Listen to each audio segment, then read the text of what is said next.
রাতটা কোনো রকমে কাটল ওদের। সেই ছায়া মূর্তি এর ভীষণ চিৎকারে জঙ্গল কেঁপে কেঁপে উঠছিল।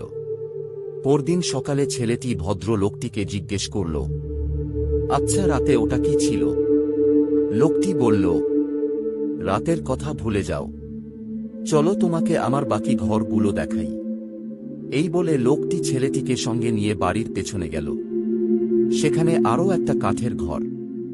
দরজা খুলতেই চোখে পড়ল রান্নার সরঞ্জাম, ধান আর দানা শস্যের বস্তা।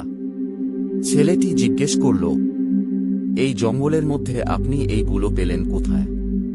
লোকটি হেসে বলল, আমি নিজে চাষ করেছি। ওই যে তোমাকে বললাম না, বেঁচে থাকতে গেলে পথ খুঁজে বের করতে হয়। শুধুমাত্র জঙ্গলের ফল, বুনো মুরগি আর নদীর মাছ খেয়ে তো বেঁচে থাকা যায় না। আমি তাই চাষবাস শিখেছি। প্রথমেই ধান আর সর্ষে চাষ। ধান থেকে চাল হয়, সর্ষে থেকে তেল, বাকি শাক সবজি সবই টুকটাক করি। এবার লোকটি দূরে আঙুল নির্দেশ করে একটা জায়গা দেখালো। সত্যিই সেখানে কিছুটা জায়গায় ফসল ফলে আছে।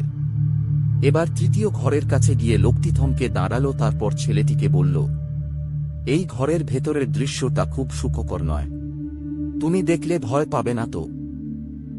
ছেলেটি বলল, কাল রাতে যা দেখেছি তাতে ভয় আমার কিছুটা জয় হয়েছে।